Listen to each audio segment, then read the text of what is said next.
Oke, kita banyak banget ya kalau misalnya suatu saat mau deploy ke cloud, itu pertanyaannya adalah kita mau pilih cloud yang mana. Kan sekarang tuh ada banyak banget ya cloud provider yang bisa kita pilih. Nah, pertanyaannya kita mau pilih yang mana nih? Nah, ini juga ada pertanyaan soal itu. Yuk kita lihat pertanyaannya. Oke, ini pertanyaannya dari Raihan.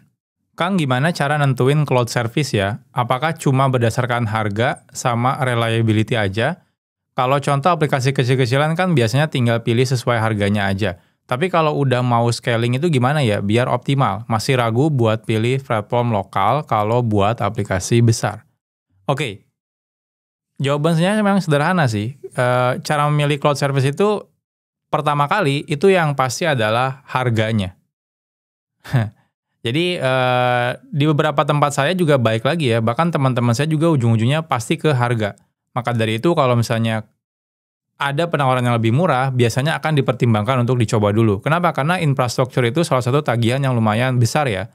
Nah, dan itu harus dibayar tiap bulan juga ya pengeluarannya. Jadi, kalau misalnya kita bisa seminimal mungkin ya pakai infrastrukturnya, ya itu lebih baik lagi ya. Nah, di luar dari optimalisasi aplikasinya.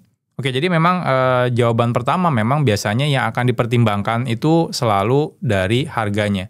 Jadi udah pasti kalau misalnya kita pilih cloud provider ya, yang pertama kali itu pasti harga. Nah, terus baru nanti ada juga yang namanya yang tadi ya, reliable atau enggak nih si hardware-nya, si cloud service-nya gitu ya. Dan yang nanti itu akan ada yang namanya feature ya. Nah, tapi biasanya posisinya kayak gini. Jadi harga dulu, reliability dulu, feature. Nah, cuma kan kadang-kadang kan suka kontradiktif ya. Contohnya ada harganya yang murah, tapi nggak terlalu reliable misalnya. Ada yang reliable-nya bagus, tapi harganya mahal. Ya. Atau ada juga yang harganya murah gitu ya, tapi kurang terlalu reliable, tapi misalnya feature-nya banyak, misal aja ya. Kita banyak lah pilihannya. Nah, cuma biasanya kalau misalnya kita deploy aplikasi ya, pilih cloud provider biasanya dari sini. Dari harga dulu, reliable atau enggak, lalu feature-nya. Nah, kalau gitu apakah kita akan selalu pilih yang murah? Balik lagi biasanya. Nah, nanti itu kalau kita mau ada, makanya ya, saya sempat bikin short bahwa kalau bisa sih kalau pilih cloud provider itu jangan yang vendor lock produknya. Jadi misalnya kalau teman-teman pakai PubSub ya teman-teman pakainya yang Kafka atau RabbitMQ gitu ya, atau NSQ dan lain-lain. Kenapa? Biar nanti bisa digonta-ganti kalau teman-teman mau pakai Google Cloud, AWS, Azure, DigitalOcean, dan lain-lain. Nah, kalau teman-teman pakai yang vendor lock, contohnya misalnya AWS, SQS misalnya, atau misalnya Google PubSub, itu kalau nanti pindah cloud, nggak bisa, nggak jalan.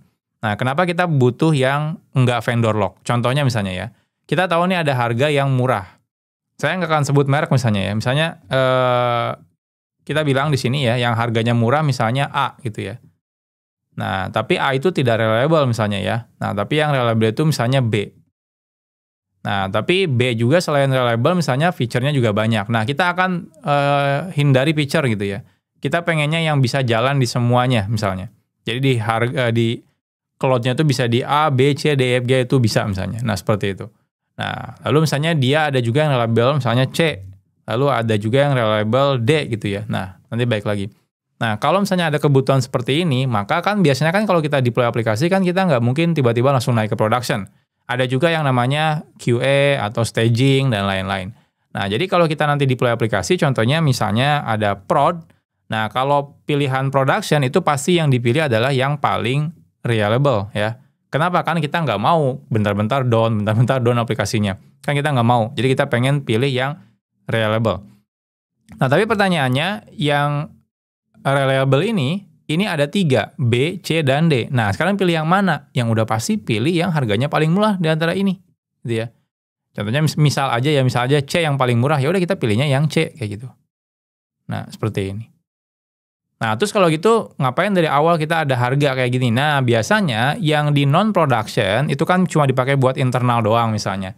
Yaitu kita akan deploy-nya ke yang Cloud A misalnya. Ini non-prod misalnya ya.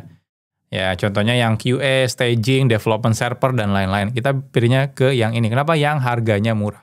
Nah, kalau yang misalnya yang production, kita pakainya yang reliable ya. Tapi dari semua yang reliable ini, kita pilihnya yang paling murah juga. Nah, jatuhnya seperti itu. Nah, jadi pemilihan tuh memang dari awal tuh selalu yang paling murah. Nah, kenapa ya? Karena biar nggak bengkak aja biayanya gitu ya. Baik lagi ya, walaupun kita pengen, oh kayaknya si A ini misalnya atau si B ini feature-nya lebih banyak gitu ya. Nah, tapi balik lagi kalau bisnis ujung-ujungnya pasti ke harga ya. Semakin murah ya semakin dipilih gitu ya. Makanya tetap pilihnya yang murah, tapi ya kalau bisa juga masih reliable. Nah, seperti itu. Nah, jadi teman-teman nggak usah bingung, apakah memang selalu harga? Iya, selalu harga, dan yang pasti kalau reliable biasanya akan pilih di production, tapi baik lagi nanti dibandingin dari semuanya. Nah, biasanya beberapa cloud provider gitu ya, mereka tuh menawarkan kayak diskon. Contohnya misalnya bisa sampai beberapa cloud provider itu bisa sampai 50%. Tapi biasanya ada commitment fee. Nah, teman-teman tinggal cari aja gitu ya. Jadi biasanya tuh tiap cloud provider di Indonesia itu mereka punya perusahaan penengahnya ya, nah prinsipal atau salesnya lah biasanya di Indonesia gitu ya.